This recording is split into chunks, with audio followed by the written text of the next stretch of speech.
Democrats now are blasting Republicans for a fundraising presentation that's using fear and crude caricatures to encourage people to donate.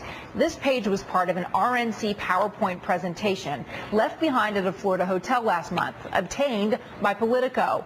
You've probably seen the picture of President Obama before, the one of him as the Joker from the Batman movie. Well, House Speaker Nancy Pelosi is cast as Cruella de Vil of 101 Dalmatians fame. And finally, Senate Majority Leader Harry Reid compared to Scooby-Doo. They call this the evil empire. The presentation was delivered by Republican National Committee Finance Director Rob Bickert to top donors in Florida. Now the RNC says it does not condone the language. In fact, RNC Communications Director Doug Heye joins me now. Are you embarrassed by this? Well, it's certainly unfortunate language and images, and that's why we took the proactive step before the article came out, really as soon as I found out about these images and this language, that we made sure that people knew that it was unacceptable, that the chairman didn't know about it, that he himself had found it unacceptable. And the real reason they're contested is because Michael Steele has experienced this personally. Steny Hoyer said that he was slavish. Nobody called for his resignation then. Tom Miller, the president of the Maryland State Senate, said that he was Uncle Tom. Yeah. Those are unfortunate things, and Michael Steele knows these slings and arrows personally, and that's why he was upset about it. And that's why we made sure that this was over and done with as quickly as possible. Yeah, in fact, Doug, you point out that often it is controversial, the tactics that are used in fundraising, and Democrats are not without blame in using similar tactics when they were trying to raise money while George W. Bush was in the White House. But this was a presentation delivered to donors, we understand, by the RNC's finance director, Rob Bickert. And what might be particularly interesting, I mean, the Politico characterizes it as displaying an air of disdain for the party's donors, usually confined to barroom conversations of political operatives.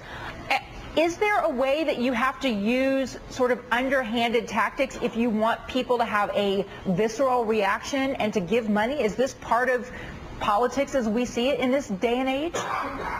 No, absolutely not. I really think in this day and age, it's not about anybody trying to push fear. It's about us listening. And what we found out every day is that voters are scared.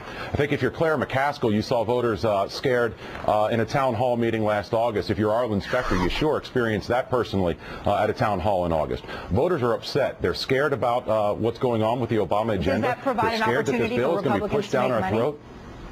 Well, absolutely. We're going to talk about these issues and raise money so we can be competitive and fund victory programs in key states. But, you know, again, these images were unacceptable. The chairman found them to be. I sure wish Democrats would say the same thing when Dick Cheney's cast as Darth Vader, a real villain in my youth. Eric Cantor's cast as Dr. No, the old James Bond villain.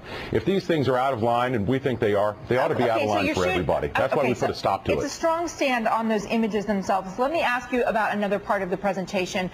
Republican marketing strategies revealed here, called RNC Marketing 101, dividing fundraising into two categories. The visceral giving, we were just talking about that, where the donors are motivated by fear or extreme negative feelings toward existing administration, and then major donors treated as calculated givers. They say that their motivations would be that they want access or that they're ego-driven. Is that how you see Republican donors, that they're either fear-motivated or ego-motivated? No, we know that they're motivated to do what's best for their country as they see fit and donate to the Republican Party to elect Republican candidates. But and that's why, this was the finance Michael director Steele giving this presentation.